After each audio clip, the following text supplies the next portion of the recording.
My name is Robert Hale, and for 31 years, I have pushed a mop down the same hallway every single night.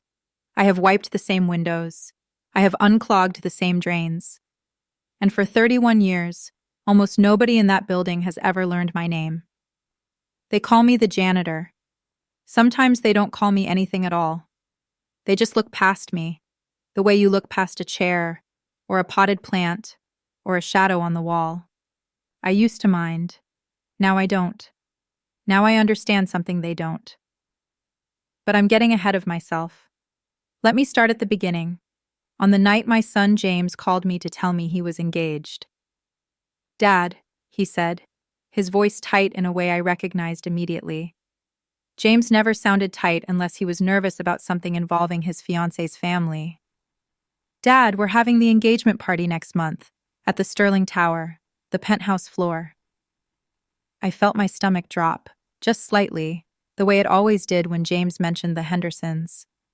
Olivia Henderson's family was old money, the kind of family that had their name etched onto hospital wings and university libraries. James had been dating Olivia for 2 years, and in that time, I had met her parents exactly twice. Both times, Margaret Henderson had looked at me the way you'd look at a stain on a white tablecloth. "That's wonderful, son," I said, and I meant it. James was a good man. He'd worked hard, put himself through engineering school with loans and late nights, and built a life that owed nothing to anyone. I was proud of him in a way words don't fully capture. "There's something else," James continued. "The party, it's at Sterling Tower, the penthouse. Olivia's father arranged it through his business contacts. He says it's the nicest event space in the city." I didn't say anything for a moment. Sterling Tower. Of course it was Sterling Tower. "Dad, you okay?" "I'm fine," I said. "I'll be there." What I didn't tell him, what I had never told him, in fact, not in any detail he'd taken seriously, was that I knew Sterling Tower better than anyone who would be attending that party. I knew every inch of it. I had walked those marble floors more nights than I could count. I had fixed the elevators when they jammed at 2 in the morning. I had personally selected the lighting fixtures in that very penthouse, back when it was nothing but exposed concrete and a vision in my head. Because Sterling Tower wasn't just a building I cleaned, it was a building I owned. But that's a story I'll get to. For now, you need to understand who I was pretending to be, a quiet, aging janitor in a gray uniform, and who I actually was. Because on the night of that engagement party, those two versions of me were about to collide in front of everyone who had ever underestimated me. I hung up the phone with James and sat alone in my modest kitchen, the same small house I'd lived in for 25 years, the one I refused to leave even after my circumstances changed, because it reminded me where I came from. I thought about Margaret Henderson's cold eyes. I thought about the way her husband, Charles, had once handed me his coat at a restaurant, mistaking me for the host. I thought about the look on their faces that was coming. And for the first time in a long while, I let myself smile. To understand why that smile mattered, you need to understand the 31 years that came before it. I started working as a maintenance man at 26 years old, fresh out of a failed first career, and a divorce that left me with sole custody of a 4-year-old boy and almost nothing else. My wife, James's mother, had passed when he was young, before the divorce even mattered, taken by an illness that moved faster than any of the doctors expected. I raised James alone, on a janitor's wage, in a city that did not make that easy. I worked nights at an office building downtown, mopping floors that other people walked across in expensive shoes without ever looking down. I learned over those years something most people in fine suits never learn. I learned how buildings actually worked. Not the version on the blueprints, but the real version. Which pipes leaked first, which contractors cut corners, which property managers were lazy, and which ones cared. I learned which buildings were genuinely well built, and which ones were falling apart behind their polished lobbies. And somewhere along the way, I started saving. Not much. $5 here, 10 there. I learned about real estate the way a man learns a language out of necessity. Slowly, painfully, by making mistakes and getting back up. My first investment was a tiny duplex in a neighborhood nobody wanted, bought with money I'd saved over 6 years of double shifts. I fixed it myself, nights and weekends, while still mopping floors during the week so James never went without. I rented it out. I saved the income. I bought another property, then another. I never told anyone at work. Why would I? In their eyes, I was Robert the janitor, the quiet man with the gray uniform and the keyring the size of a fist. They didn't ask about my life outside those walls, and I never offered. There is a particular kind of freedom in being underestimated. People don't watch you. People don't ask questions. People let you become whoever you actually are, because they've already decided who you must be. By the time James was in high school, I owned 6 rental properties, all small, all unremarkable, all quietly profitable.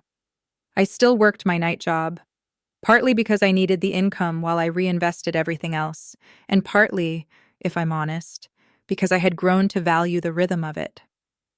Mopping floors at midnight, alone in an empty building, gave me time to think, to plan, to dream about what was coming next. What was coming next, as it turned out, was Sterling Tower. In my early 40s, a commercial building downtown went up for sale during a financial downturn. A half-finished tower abandoned mid-construction when its original developer went bankrupt.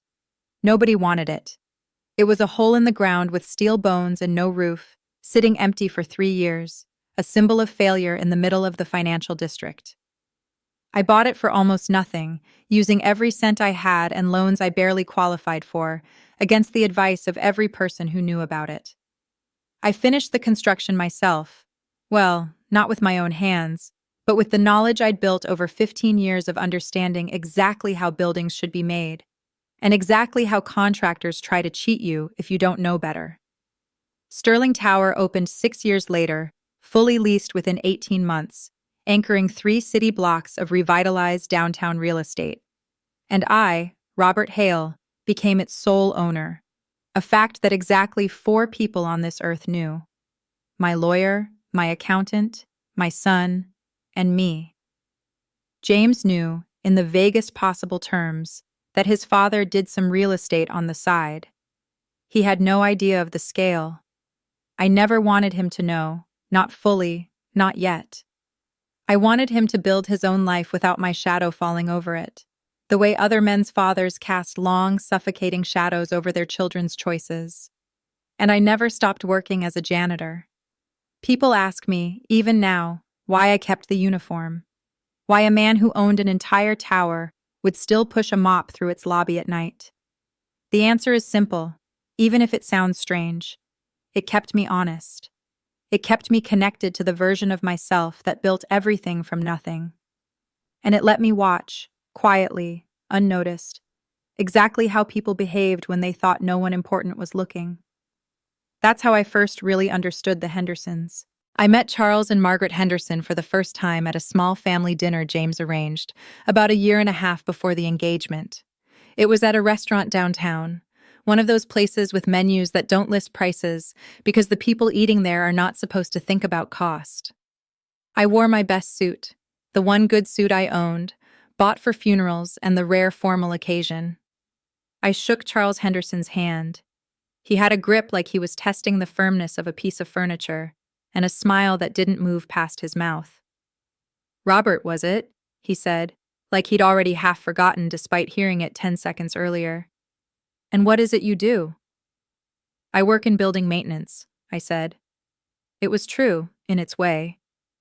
Charles nodded slowly, the way you nod at information that confirms something you already suspected. "Ah, honest work," he said, and the word honest came out like a small, polite insult, the kind rich men use when they mean to say lesser. Margaret was worse, in her own quiet way. She didn't bother with conversation. She looked at my suit, clean, but clearly not tailored, clearly not new, and then looked away, toward Olivia, toward James, toward anyone more interesting than the gray-haired man across the table. I said nothing. I never say much in rooms like that. I've learned that silence is its own kind of armor, and also its own kind of weapon, if you know how to wield it later. Over dinner, Charles talked at length about Sterling Tower. His company, Henderson Capital Partners, leased 2 full floors there for their offices. He talked about how impressive the building was, how it had completely transformed the skyline, how the owner, whoever that mysterious, reclusive man was, had clearly known what he was doing. "Nobody's ever met the guy," Charles said, swirling his wine. "Total ghost. Probably some old money family that doesn't need the publicity." I took a bite of my food and said nothing. James, bless him, tried to bridge the gap all night. He talked about my years of work, the way I'd raised him alone, the sacrifices I'd made. Margaret listened with the polite, distant expression of someone being told about a stranger's medical history, acknowledged but not absorbed. When dinner ended, Charles shook my hand again, that same testing the furniture grip, and said, "Well, Robert, I'm sure you're very proud of James. He's done well for himself." The implication, unspoken but entirely clear, was that James had done well for himself in spite of me, not because of me. I drove home that night in my modest sedan. I never bought flashy cars, never saw the point, and I sat in my driveway for a long time before going inside. I wasn't angry, not exactly.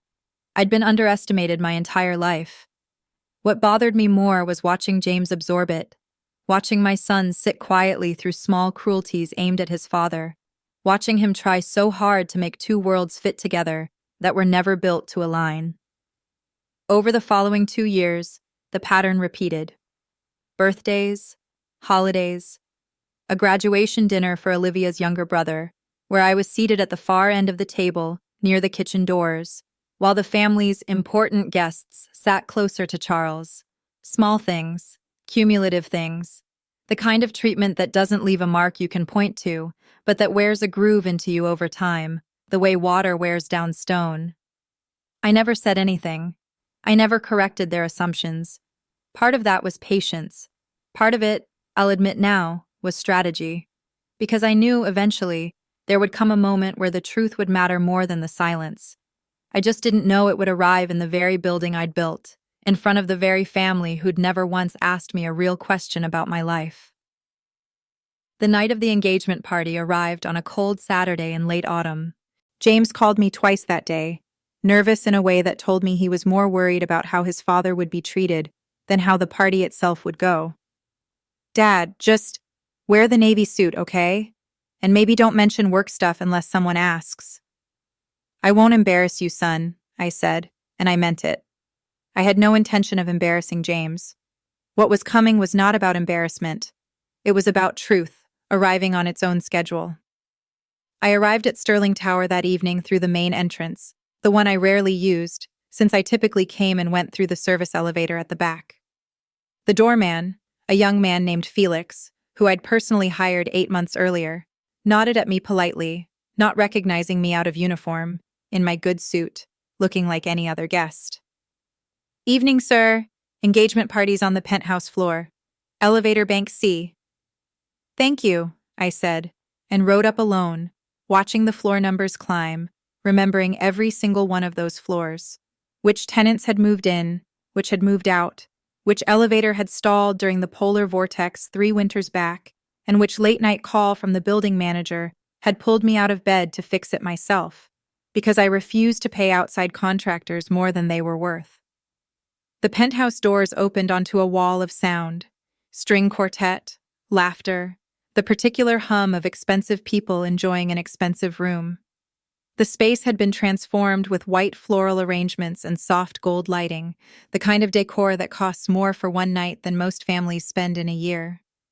I spotted James first, looking handsome and terrified in a charcoal suit, standing beside Olivia, who looked radiant and equally nervous.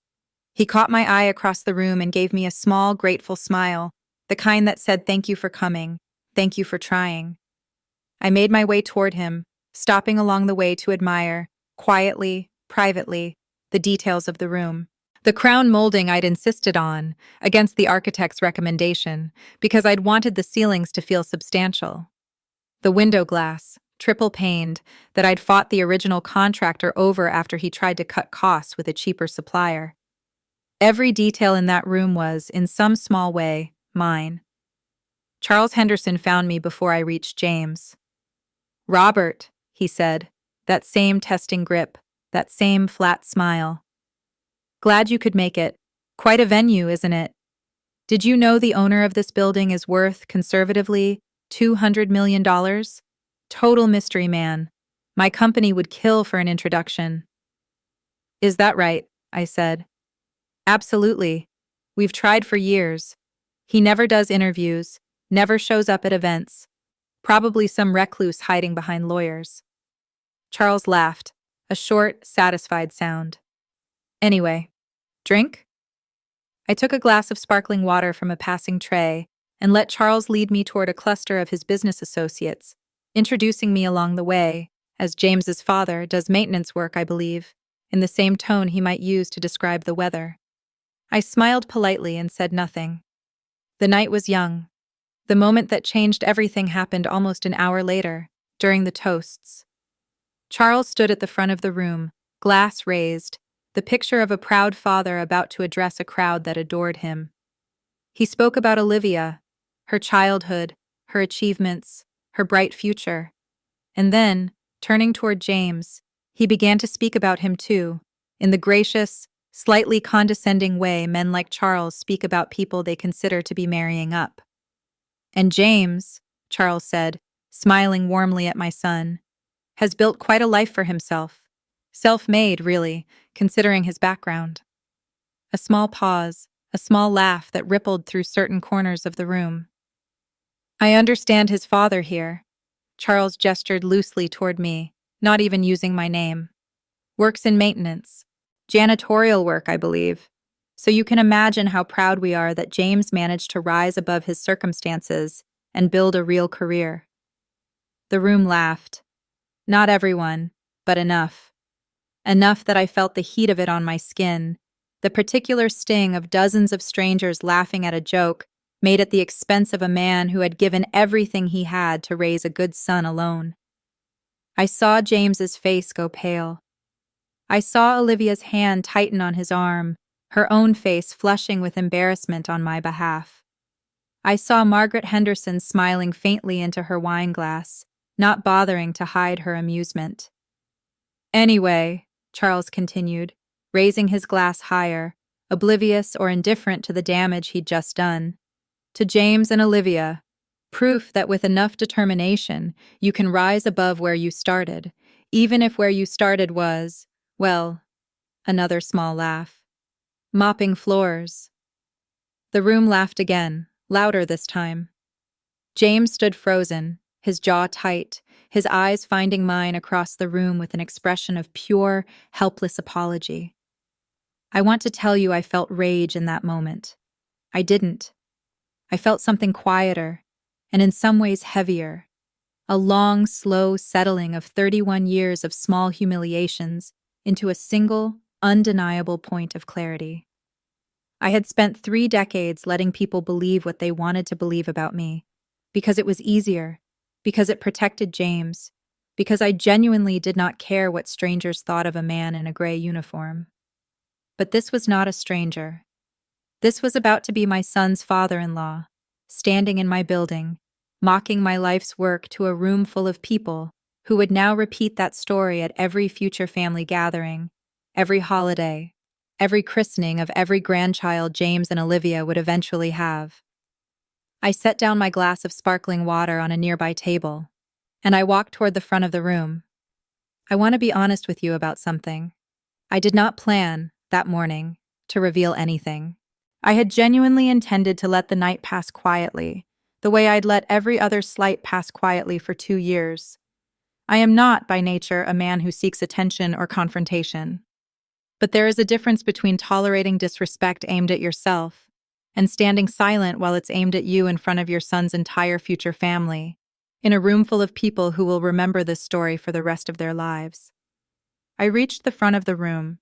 The string quartet had paused, sensing, the way musicians often do, that something was shifting in the air.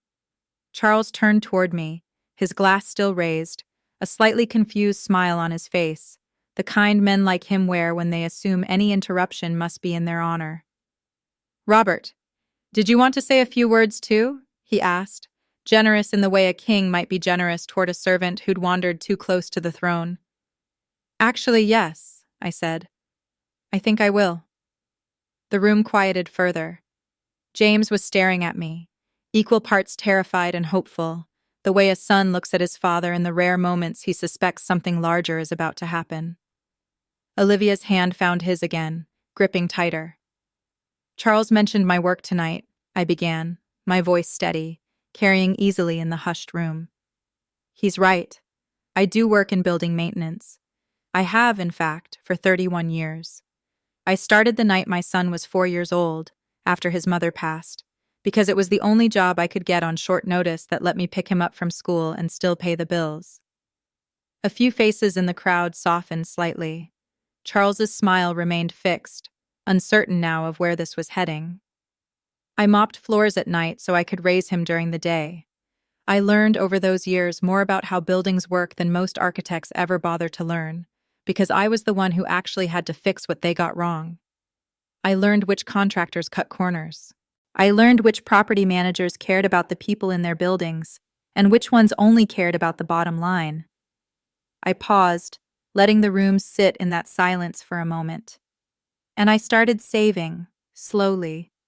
A janitor's wage doesn't leave much room for investment, but it leaves enough if you're patient, and if you understand buildings the way I came to understand them. I bought my first small property when James was in middle school. I bought several more over the following years. And about 15 years ago, I bought a half-finished, bankrupt construction project downtown. A tower nobody wanted, sitting empty, a hole in the ground that everyone considered a failure. Charles's smile had fully disappeared now. Something had shifted in his eyes. Not quite recognition, but the beginning of dread.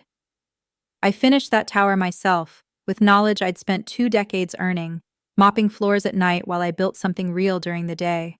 I leased it. I filled it. I made it one of the most desirable commercial properties in this city. I let the silence stretch for one more breath. "You're standing in it right now." For a long moment, nobody moved. I watched understanding arrive on different faces at different speeds. James's mouth fell slightly open, not from shock at the facts themselves, since he'd always had a vague sense of my success, but from shock at the scale, at the specificity, at hearing it spoken aloud in front of an entire room for the first time. I had never told him the full extent. I had wanted to protect him from carrying that weight too early. Olivia's hand flew to her mouth. Margaret Henderson's wine glass froze halfway to her lips. And Charles simply stared at me, his face cycling through disbelief, denial, and the dawning, sickening realization of exactly what he had just said, and to whom. "I'm sorry," he said finally, his voice smaller than I'd ever heard it. "What? What are you saying exactly?" "I'm saying," I said calmly, "that Sterling Tower belongs to me. I own it outright, through a holding company my lawyer manages, which is why no one's ever met the owner at events like these. I've never needed to be seen. I built this building one decision at a time, the same way I raised my son one decision at a time, quietly, without asking anyone's permission, and without needing anyone's recognition." I turned slightly, addressing the rest of the room now, though my words were really meant for one man. "I also happen to know that Henderson Capital Partners leases 2 floors in this building. I've reviewed those lease terms personally, more than once, because I review every lease in this building personally. I know exactly what your company pays, Charles, and I know exactly when that lease comes up for renewal." Charles's face had gone the color of the white tablecloths behind him. "So when you stood up tonight and made a joke about a janitor mopping floors," I continued, my voice still even, still calm, carrying no anger, only weight. "You were making that joke in a building owned, designed, and built by the very man you were joking about. You were making it to a room full of people who work, in some capacity, in buildings just like this one. Buildings built by people you will never think to ask about, because you've decided, long before you ever meet them, what kind of person is worth your respect. I let that land. Then I softened my tone, just slightly, and turned to find James's eyes again. I never told you the full extent of it, son, because I wanted you to build your own life, your own way, without my shadow over it. You've done that beautifully. I am prouder of you than you will ever fully understand. And Olivia, I turned to her, you've always treated me with kindness, every time we've met. That has not gone unnoticed. The room remained utterly silent, except for the faint, awkward shuffling of 200 guests who had just watched a man's entire understanding of the world quietly collapse. Margaret Henderson recovered her composure faster than her husband, though the recovery was its own kind of telling. "Well," she said, setting down her wineglass with deliberate precision, her voice attempting brightness and failing to fully reach it. What a remarkable story, Robert. I had no idea." "No," I agreed. "You didn't ask." The words landed harder than I intended, or perhaps exactly as hard as I intended. I'm honestly not sure, even now, looking back on it. But it was true, and true things have a way of landing regardless of how gently you phrase them. In 2 years of family dinners, holidays, and small gatherings, Margaret Henderson had asked me exactly nothing about my life. Not my work, not my history, not the years I'd spent raising James alone. She had decided who I was the moment she saw my suit wasn't tailored, and she had never once revisited that decision. "I suppose," she continued, attempting to regain some footing, "we simply assumed, given the circumstances." "Given the circumstances of what, Margaret?" I asked, still gently, still without raising my voice. "Given that I wore a uniform, given that I worked nights. I raised a good man on that wage, in that uniform, working those nights. Whatever I've built since then doesn't change the value of those years. It only changes what you're willing to see now." She had no answer for that. Few people do, when the truth is laid out so plainly that there's no comfortable corner left to retreat into. Around the room, I noticed something shifting. Not just shock, but a kind of recalibration happening in real time. Guests who had laughed along with Charles's joke minutes earlier were now exchanging glances, the particular uncomfortable glances of people realizing they'd participated in something cruel without fully meaning to, simply because it had been easy, because the room had given them permission. James stepped forward then, moving to stand beside me, his hand finding my shoulder. "My father," he said, his voice steadier than I expected, carrying clearly across the silent room, "raised me alone after my mother passed. He worked nights so he could be there during the day. He never once made me feel like we had less than anyone else, even when we did. Everything I've become, I became because of the example he set, not despite it, like some of you seem to have assumed tonight." He paused, looking at Charles, then at Margaret. I'd appreciate it if that was understood going forward. It was, perhaps, the proudest moment of my life. Not the ownership of the tower, not the years of careful building, but my son standing in front of a room of strangers and choosing, without hesitation, to stand beside me. Charles, to his credit, and I say this without much generosity because credit was the last thing he deserved that night, attempted to salvage the moment in the way men of his particular breeding are trained to do, through performance. "Robert," he said, stepping forward, extending a hand that trembled slightly despite his effort to appear composed. "I had absolutely no idea. Please accept my apologies. This is frankly an honor. To have you here, in your own building." "Charles," I said, not unkindly, though I made no move to take his hand, "I don't need an apology performed for an audience. I'd value one delivered quietly, honestly, when there isn't a room full of people watching to see how you handle it." His hand dropped. For the first time since I'd met him, Charles Henderson looked genuinely uncertain of himself. A man who had spent his entire adult life confident in his ability to read a room and control it, suddenly finding the room reading him instead. "Of course," he said quietly. "Of course." I turned to address the room more broadly, sensing that the silence had stretched long enough that someone needed to release it before the evening curdled entirely. "Tonight isn't about me," I said. "It's about James and Olivia, and the life they're building together. I'd ask that we return our attention to that, where it belongs." There was a ripple of relieved laughter, the kind that comes after tension breaks, and slowly, awkwardly, but genuinely, the party began to find its rhythm again. The string quartet resumed. Conversations restarted, though I noticed they were quieter now, more careful. The air in the room subtly changed in a way that would linger long after the music ended. I made my way to a quiet corner near the windows, the same windows I'd argued over with a contractor 15 years earlier, and let myself breathe.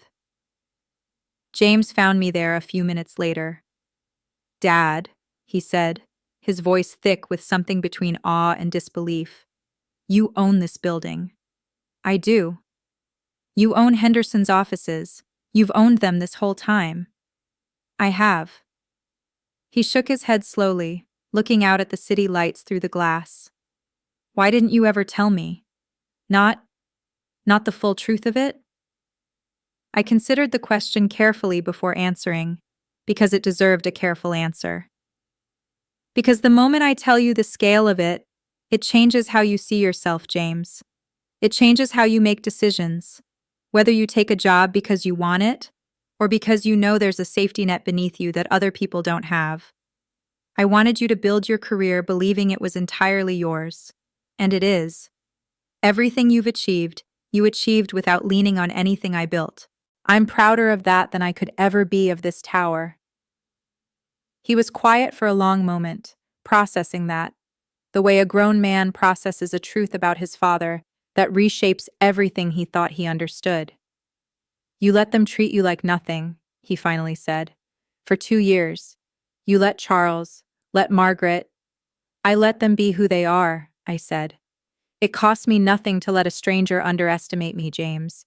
It would have cost something if I'd let it change how I raised you, or how I see myself. It never did."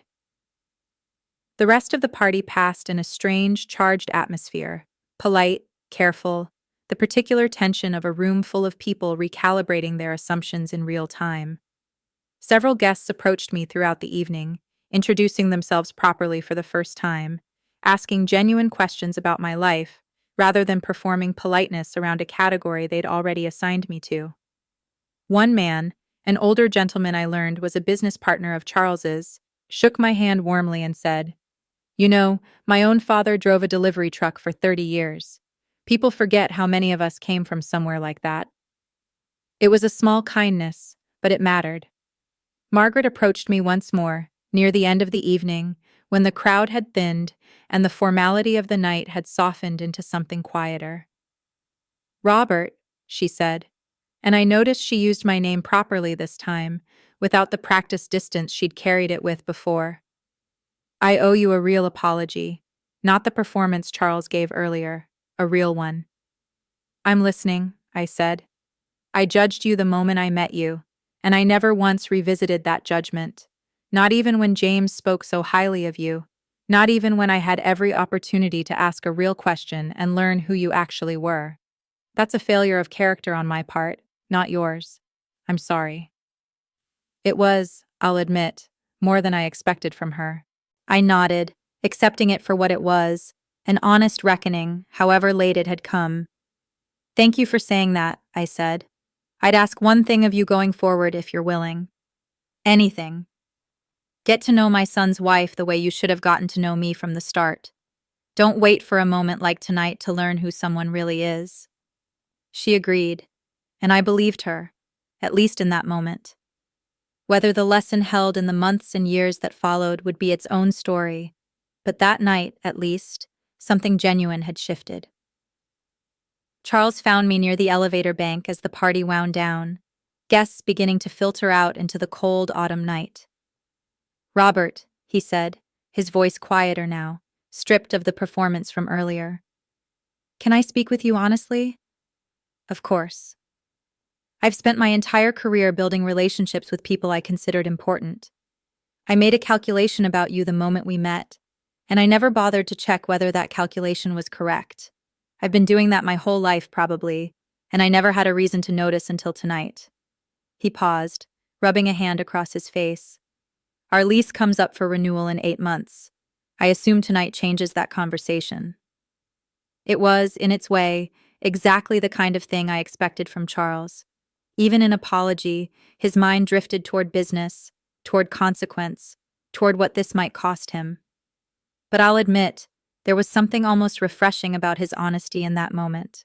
The same honesty that had made his earlier cruelty so casual. "It doesn't change anything about the lease, Charles," I said. "Henderson Capital Partners has been a reliable tenant. Your rent's been paid on time for 6 years. I don't punish businesses for the failings of the people running them, as long as those failings don't show up in the way they conduct business." He looked genuinely surprised. "You're not going to—" "I built this tower to be the best building in this city, not a tool for settling personal scores. You'll keep your lease, on the same terms as any other tenant, because that's how I run things. But I'd ask you to think, every time you walk into this lobby from now on, about every person in a uniform you've ever spoken to like they weren't fully human. There are more of us than you realize, Charles, in buildings just like this one." He nodded slowly, something genuinely chastened in his expression for what might have been the first time in his adult life. "I'll remember that," he said. I left the party a little after 11, declining James's offer to walk me out, wanting instead a few quiet minutes alone before the night fully closed. I rode the elevator down through the floors I knew so intimately, past the offices I'd leased one by one over the years, building a tower out of nothing but patience and a stubborn refusal to be defined by other people's assumptions. I walked through the lobby, the marble floors I had once mopped myself in the early days, before I'd hired a full maintenance staff and kept only my own quiet nights.